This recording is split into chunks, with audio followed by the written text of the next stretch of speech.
Welcome back to Meydan. I'm delighted to welcome to our set here on a special luck on Sunday the man, the brains behind the extraordinary international bloodstock operation that is Phoenix Thoroughbreds, that we think over the last couple of years might have risen from nowhere, but as we welcome Amer Abdulaziz, has been a long time in the planning, Amer, hasn't it? Absolutely right. Thank you for having me on the show. Yeah, it was.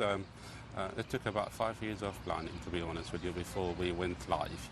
So a lot of documentation, regulations, business plans, research, market research.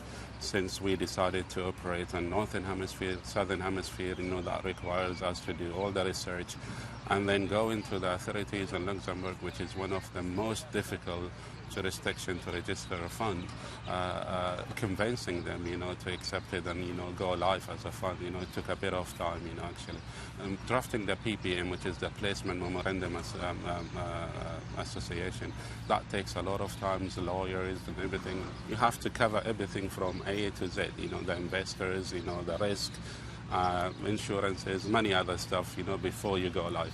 And it took about 5 years, yeah. Because I'm not sure many people really understand how different Phoenix Thoroughbreds is. This is an investment fund. This is a fund where you're trying to get high net worth individuals to invest in your racing and breeding empire across the globe, and then the onus is on you and your team to deliver them a return. Absolutely. Which is not easy.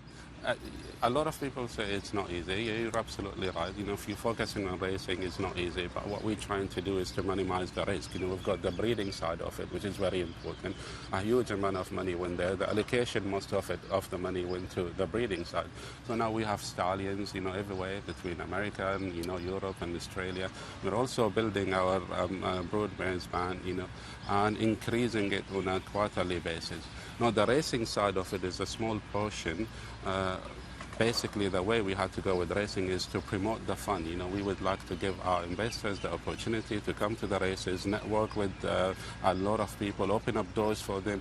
It's not just an investment fund, but also us being here from the Middle East, we're trying to bring all these expats and foreigners from all over the world and say, okay, there are other business opportunities in Dubai as well, not just the horses. Coming into the fund is like a private club. We're trying to bring you here, open up doors for you. We have access to royal family member. We have access to a lot of high net worth individuals that are hungry for businesses abroad. And most of the people that we managed to bring so far to the fund are all either pension funds or insurance companies or high net worth individuals from Europe, America, and Australia. These are the sort of people that we need in this part of the world. This part of the world. These are the sort of people that will benefit from coming into the fund with other businesses. How much faith did you have in the workability of this when you started it? Because it's obviously been a dream of yours for a long time, probably going back before 5 years, because you were involved in the sport 20, 30 years ago as well. Yeah. Was there a point where you thought, I am going to achieve this? Was there a seminal moment where you believed it was possible?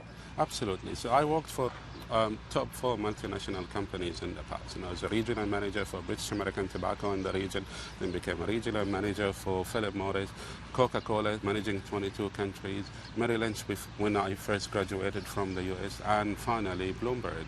Bloomberg is where I decided, look, it's time for me to switch from being an employee and making other people rich to focus on myself, And this is where I started to think about the setting up a private equity firm. Horses is what I know the best, I have a lot of knowledge, when it comes to horses. So I said, okay, I'm going to start an equine fund. I then realized 2 years later that I'll be setting up another 6 fund, which is real estate, focusing on retirement living and, autism patient in the UK, partnering with the government in the UK, and helping people having roof above their heads, in the UK. And then realized I was going to set up a hospitality fund worth about $1 billion or an F&B fund where I have all the basketball players, involved with me in the US, all this happened in the last 2 years. Because of the horses again, The horses opened up a lot of doors for us, and this is where we said, okay, let's go. That's fascinating that horse racing could have begotten such an extraordinarily varied range of business interests for you across the globe, and it's pretty encouraging for the sport globally. Now, Amer, horse racing is a minefield in some respects. You have to tread very, very carefully, particularly when you're playing with the sort of money that you're trying to play with and have played with. How do you source the right people to help you along the way? Because there's been a bit of trial and error till this point. Well, when we first started, yeah, there was a bit of mistakes here and there. Soon we managed to control it. We kind of rectified the problem ASAP. We realized that, okay, certain people have to come on that level. Now, with the management change and the right people on board, I think we're going in the right direction.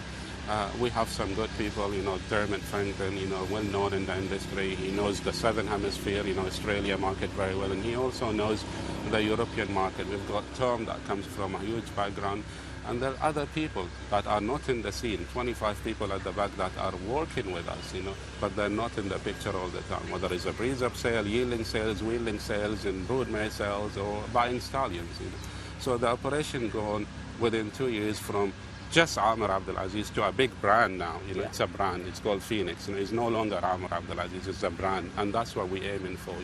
And like you said, we came into this market. We don't want to be a bloodstock agent. We want to play a major role. We want to become a brand, a recognized brand. Today, people say, okay, these are the families of Chadmon or the families of Coolmore or Dali. Within 2 years' time, we want people to say these are the families of Phoenix Thoroughbreds. With that must take a lot of time to achieve. That can't be part of overnight success, surely. Because, and I suppose when you're getting people to invest in this fund, look, horse racing, as we know at the moment, is very much about immediate success. We see that at the sales, the type of horses that are purchased. But I suppose the nature of what you're saying is going to take a little bit of time. And therefore, do you have to convince potential investors that rewards might not be immediate? It has to be for the long term, or a long-term plan. Absolutely right. I mean, the fund is 5 years plus 2, total of 7 years. Within 7 years, whatever assets you have in the portfolio will perform. Whether it's a stallion, you need 4 years to know that this stallion is good or not good. If he's good, he's success. What's going to happen? We're launching our second fund, which is going to be a lot bigger than the first fund. More likely, 60% of your investors in the first fund will come in the second fund. Then you are going again in the market and raising more money. We realize that people are hungry for a product like this. Raising money is not an issue for a fund like this.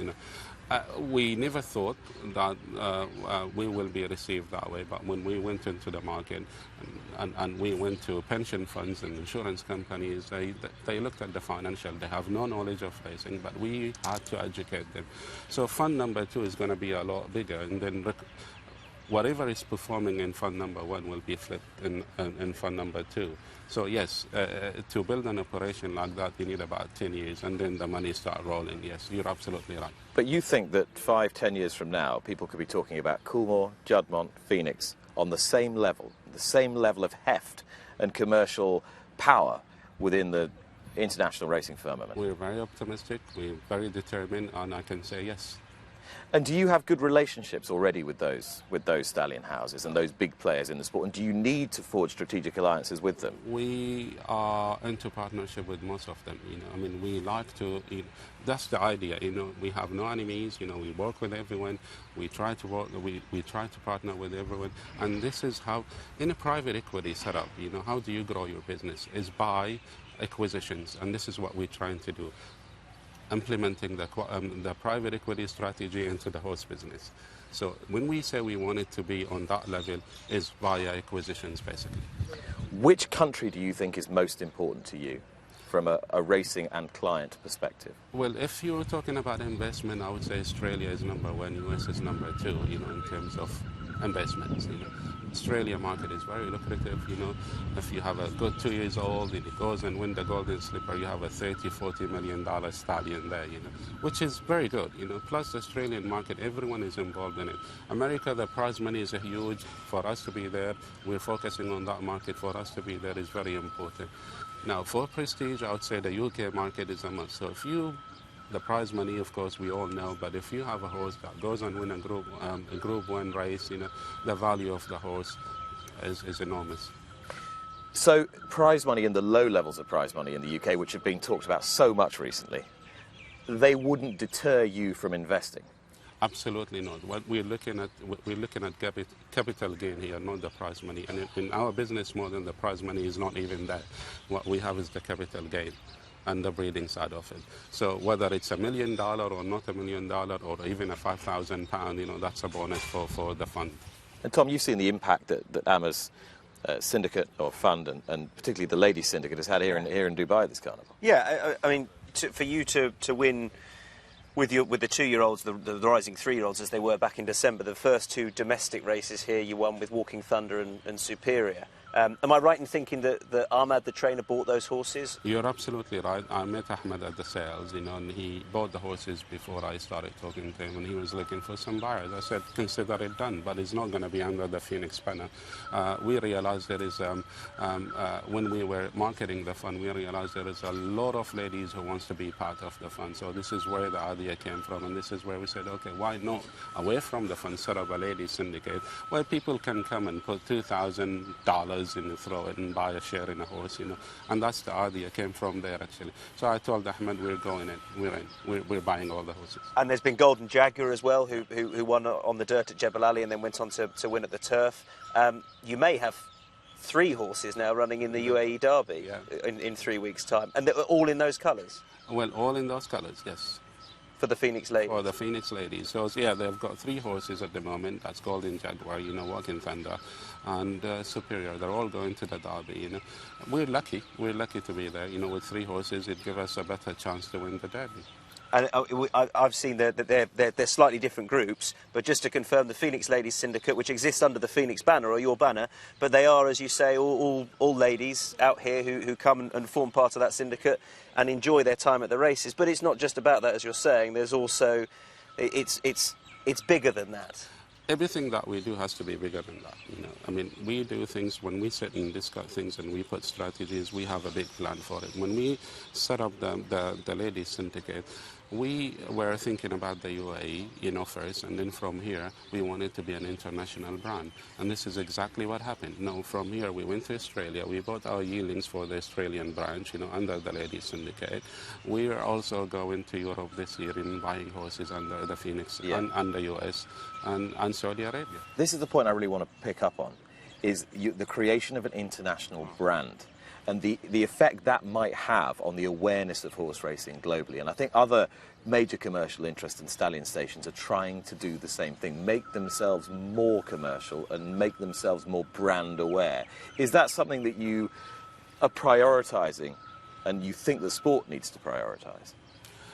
I have no doubt about that. Yes, this is our prioritizing now, and this is what we're focusing on. The brand is a must for us. We are creating a brand, and where I come from, working for big companies, it's all about the brand. We're here, we're creating a brand. We want that brand to go bigger and bigger going forward. I think just on Royal Ascot last year, for example, our co-host there, Brittany Urton, who was there and I think interviewed you after your success there. I didn't know a huge amount about Phoenix then or about you, Amer, and I said to Brittany, these guys, what do you make of these guys? New guys on the racing scene, are they serious? I think that's a question we ask when a new brand comes along that wants to be as big as you are and aim to be. Well, racing's inherently sceptical of any new investment. Completely sceptical. How long are they going to be around for? Are they serious? And she said, this is serious. These guys are serious. They want to be up there with Juddmonte, as you say, with Coolmar, with the biggest brands in racing. I've heard this so many times every time I go to the sale. People, like you said, people are always asking, who are these guys, and are they serious? Are they going to be there next year? I can tell you now, on your show, that we're here to stay. And the other question they always ask is, well, where's all the money coming from? Because it doesn't matter whether it were you or any new investor from wherever they are in the world, people in the bloodstock trade, it's always, where's the money coming from then? Well, every time there's a new player coming into the market, the industry will ask the same question. It happens again and again and all the time, But for us, it's very simple. It's a fund. It's a registered fund. Transparency is very important. Anyone who has any doubt, they're more than happy to come and sit with us in our office. We can open up the world. There are regulators, there's third parties regulators, there's auditors, there's fund managers, outside Phoenix that can be contacted, and then they can see everything there.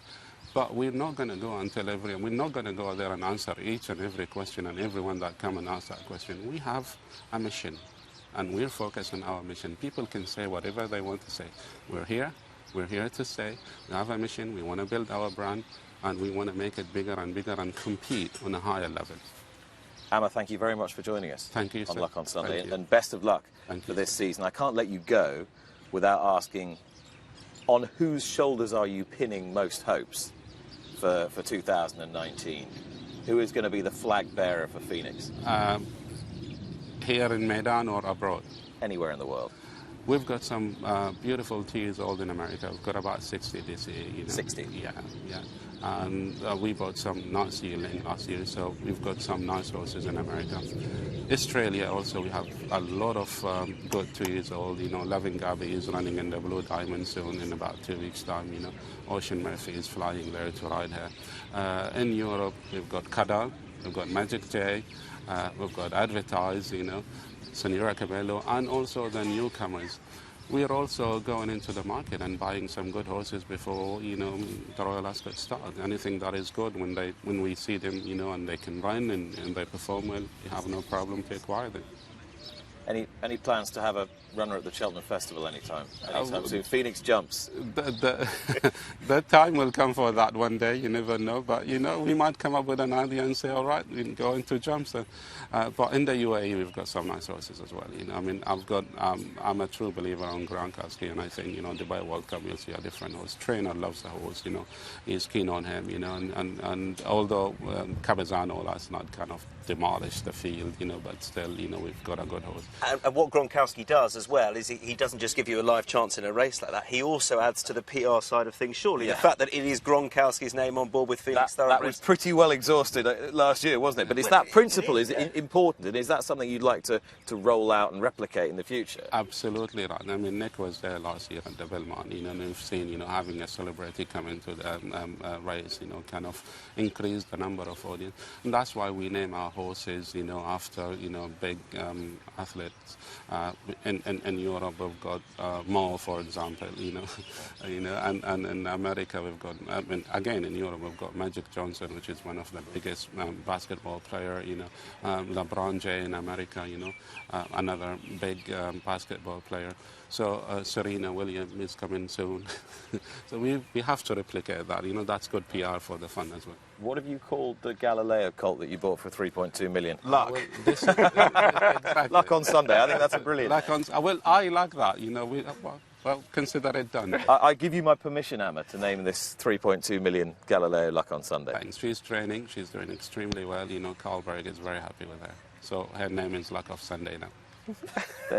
I would love that.